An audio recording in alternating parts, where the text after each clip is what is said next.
Hey there! In today's episode, I'm going to be answering the question, what are feel-good foods? Now, before we get started, I fully recognize that this question around feel-good foods may not even be one that you've had in the past. The reason I am talking about it here today regardless is because, as you may have heard in last week's episode, I am changing the name of the podcast to Feel Good Family Food.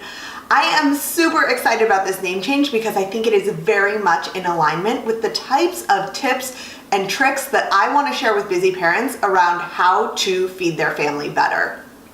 And core to this discussion around the name change to Feel Good Family Food is, what does feel good food actually mean? So that's what I'm going to take some time to describe to you today. Don't forget to hang on till the end for your very quick assignment that you can do with your family this week to be on track to eat more feel good foods. Let's dive in. So when I shared the name Feel Good Family Food as the new name for the podcast, some of you, understandably, had questions around, well, what the heck does that even mean? And I'm hoping to clarify for you, and maybe even for me today, exactly what's entailed in Feel Good Family Food. So I came up with a very exciting equation. Who else loves equations? I don't love math equations, but I love word equations. So here's my equation. Feel Good Family Food equals feel good process plus feel good choices plus feel good eating. And I'll say that again. Feel good family food equals feel good process plus feel good choices plus feel good eating. I'm going to spend a little time today telling you a little bit more about what each of those things means, what it has to do with you busy parents, and how I can be helpful to you as you look to feed your family better in the limited time that you have. And then, like I said, I'm going to give you an exercise that you can do to get super clear on what feel good foods look like for your family. So let's start off talking about feel good process, because honestly, that's where feeding your family begins. If there's no healthy food in the house, then there certainly isn't going to be healthy food on your plate. Whether you love cooking or not, the reality of feeding a family is that there is planning and shopping and, yes, oftentimes even cooking involved. So I often have folks come to me and they say, like, that's nice for everyone else, but I'm not like a Food Network-y gourmet person. I just want to feed my family better and I don't love cooking. I totally understand that. While I happen to have a deep love for cooking, I actually love working with parents who aren't as into the cooking process, because I think there are so many simple tweaks that we can make to make getting lunches packed and a healthy breakfast and healthy dinner on the table even easier. I feel strongly that you don't need to be a gourmet chef to get a tasty and nutritious meal on the table, and those are exactly the types of tips and tricks that I want to share with you here on this podcast. For me and my clients, one of the most important things about feeling good about the process of feeding your family is being realistic about where you're at. And I think this actually applies to almost all of healthy eating, is until you get real with yourself about where you're at, you may be coming up against expectations and shoulds and other things that have been put on you by other people instead of things that are really important to you. What being realistic might mean is that you're not always cooking from scratch. It also might mean that how you cook varies by night, by the amount of energy that you have, by the things that your kids have on their schedule. And we're going to be talking all about different strategies for ebbing and flowing with the time and energy and perhaps like mental capacity that you have to dedicate to cooking, so that you can get a healthy, balanced meal on the table regardless of where you're at. So I want to tell you a little story about what this has looked like in my house. The truth is that I really enjoy cooking. I often cook from scratch, but where I fall apart is in having a really solid plan to get started with. So something that I've been focused on for the past couple of years is getting my process fully in place. That means getting super clear on what our menu plan looks like for the week, which I'm going to be talking about more next week, by the way. Creating a really clear shopping list so that I'm not constantly scrambling to get the ingredients that we need. And then, like I said, being realistic on what we can have any night. So as part of that process, I've also created a backup meal backstock in our pantry. And that looks a lot like this. I have these awesome freezable veggie packed turkey meatballs that our family really loves. I love Rao's pasta sauce. And I found some whole grain pastas that my kids will eat. Usually we use like brown rice or the Banza chickpea pasta. One of the ways that I future-proof our healthy eating is by making a big batch of those meatballs at one time and storing them in the freezer. When it comes time for dinner on a busy night, all I do is defrost the meatballs, put them with some cooked pasta, and throw the tomato sauce on top. This is, I think, a perfect example of how healthy eating doesn't have to be complicated. Other ways that I do this is the other week I was solo parenting, I was coming off 2 weeks of the flu, and the last thing I wanted to do was cook something from scratch. So I got a little bit creative in the kitchen, and these are things that I know you can do too. Here's what dinner looked like that night. I really wanted orange chicken, which is a random craving. So I went to Trader Joe's and I got frozen orange chicken. I cooked it up according to the package direction, and I added half the amount of sauce because it's a little bit sugary and I didn't think I needed the whole thing. Then I took some frozen brown rice that I just microwaved and mixed it together with some cauliflower rice to add some veggies, even though I wasn't feeling like a salad, let's say. And then I added some frozen broccoli on top of it and served that as a meal.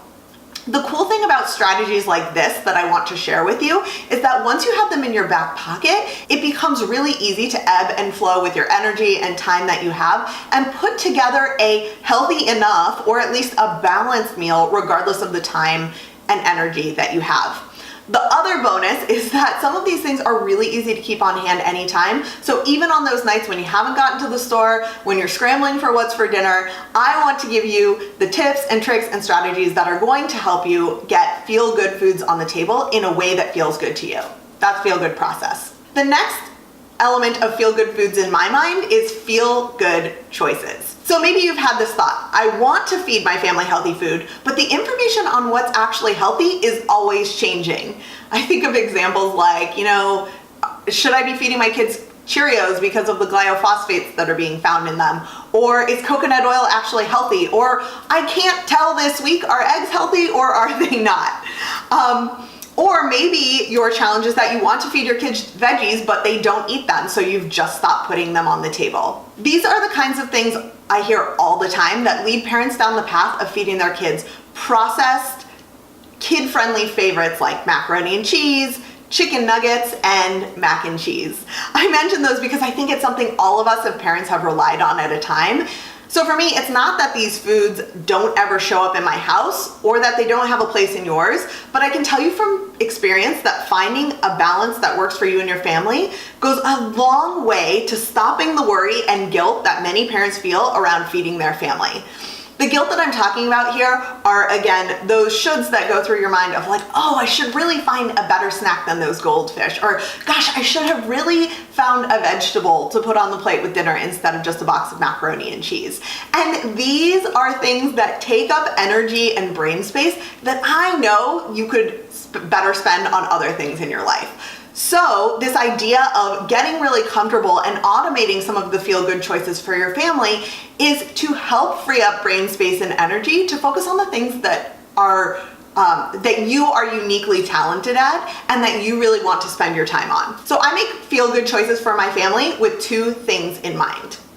One, those choices are mostly in alignment with general good nutrition. So I don't stress out too much over the details because, like I said earlier, they always seem to be changing. But things that I look for are whole grains, foods that are low in processed sugars, and also meals where I can find an overall balance of different ingredients. And I put this in the category of I feel good about feeding them to my family. So it's about them, yes, but also, by the way, it's about me as the feeder. The second category is these choices feel good to my family members when they eat them. This is where food allergies and sensitivities come in. So both of my boys struggle with dairy sensitivity. They are not allergic. They actually don't have any food allergies, which I feel really fortunate about. But one thing that I've noticed is that if they have more than 1 to 2 servings of dairy per day, that they get constipated. So my role as one of the feeders in the family is to limit their dairy choices on a daily basis to less than 2 servings because I know that's what makes them feel good. They would certainly want to eat all of the cheese sticks if they were given access to it. So for me, feel good choices is about my role as a parent of recognizing what works for them and then making choices within there. Interestingly, this isn't really something we talk about in our family. I try not to burden them with information that they don't need to have, especially because my boys are little, like both under 5. So instead, I just make choices accordingly, less than 2 servings of dairy per day. And one of the things that I've decided makes that easy to manage is that we don't drink cow's milk. So this is a great example of where I can help my kids make feel-good choices, things that feel good for their body, that also aligns with my need to feel good about feeding it to them. Just a side note here, I'm certainly not a food allergy expert, being that we don't struggle with it in our house, but if food allergies are something that you struggle with, you may want to go back and listen from season 1 of the A Very Full Plate podcast to my interview with Kathlina, the allergy chef. She's amazing. You can also find her on Instagram. And if you want to find that episode, you can go to www.averyfullplate.com/36. That is the parent's guide to being more food allergy friendly. And she's going to give you lots of information around making feel-good choices for your kids that might have some more complex considerations. So we've talked about feel-good process, what feels good about getting food on the table, what's realistic for you. The second is those feel-good choices. So what do you feel good about feeding your family and what food actually makes them feel good? And then the final piece is feel-good eating. So in my mind, feel-good eating is fairly simple. You eat food you enjoy and you enjoy doing it. I'll say that again. You eat food you enjoy and you enjoy doing it. But the reality is, any parents who are listening probably know that this isn't as much of a given as it might sound. Who of us has not sat at the table and had food battles or talked incessantly about, like, have you tried the cauliflower? Are you gonna try that broccoli? How about you eat a piece of broccoli before you have this? I think it can be really hard as a parent who wants to nourish your kids to not try and overmanage their eating. But I do think that there's an important element to feel good eating around this. Eating food that you enjoy and then enjoying doing it, that is so crucial to building a healthy relationship with food for the whole family. I also connect this in my mind to like building long-term skills that help us live a healthy lifestyle over time, ourselves and our kids. So let's start with eating food you enjoy. This may sound dramatic, but at this point in my life, I refuse to eat anything I don't love. Now that doesn't mean it's all Doritos and Sour Patch Kids, though I do love those foods, but rather it means that I have done the work to find healthy, balanced recipes that I feel good about, that make me also feel good physically, that I also enjoy. And I just think, like, in the age of the internet, all of the recipes are available to us. There are amazing recipe writers out there sharing things like paleo chicken tenders and Korean beef bowls, and I just made a recipe for like pulled buffalo chicken with dairy-free ranch slaw last week that I'm really excited about, because these are foods that nourish our souls. They are foods that we can connect to and that we can get excited about, but they are also foods that nourish our body and give us the energy that we need to be busy parents raising busy kids, right? So for me, that intersection of eating well is all about food you love and food that makes you feel good. And in the middle is where eating well really falls. The second piece of this that I said is you enjoy eating the food. From a parent's perspective, this is all about the dynamics at the table. How do you end food battles? How do you enjoy your time together? How do you reclaim dinner time instead of it having a spot where everyone just ends up frustrated with each other? If this feels like a long shot, I totally understand. And please don't despair. I'm gonna link to some episodes in the show notes where we talk about changing feeding dynamics with kids. I had a couple ones I really loved, one with Natalia Stasenko of Feeding Bites and one with Melanie Potok of My Munch Bug. And I'll put those in the show notes for this episode at www.cookingwithafullplate.com/feelgoodfoods, and usually you can click through to that link also. Suffice it to say, we cannot cover the dinner table dynamics in full here. We will be talking about tips and tricks for helping you enjoy mealtime as a family more in upcoming episodes. So that's it. Feel good process, feel good choices, feel good eating. I know that we're just scratching the surface here, but I hope that this episode has given you an idea of what kinds of topics you can expect us to cover from this podcast coming up. As promised, I do have one exercise for you. And the reason I'm doing these exercises is not because you need more work to do, but because I think if you are gonna spend time listening to these episodes, I wanna give you something tangible that you can walk away with and inspire you in some small way to make progress towards where you want to be with feeding your family. So today's exercise actually comes from my Clean Plates Happy Parents membership. So this is an exercise that I have folks do as soon as they join. And I'm gonna talk you through it verbally here, and then I'm going to include the download so that you can do this for yourself with your family at that link, cookingwithfullplate.com/feelgoodfoods. So here is the exercise and why you're doing it. One thing that I found is that if you don't take the time to think about what ideal but also realistic healthy eating would look like for your family, then you are living someone else's narrative. You are doing what somebody else told you to do. And the reality is that as a parent trying to feed your family well, so much of the work is in getting really clear on what your expectation for yourself and your family are so that you can then align with those expectations.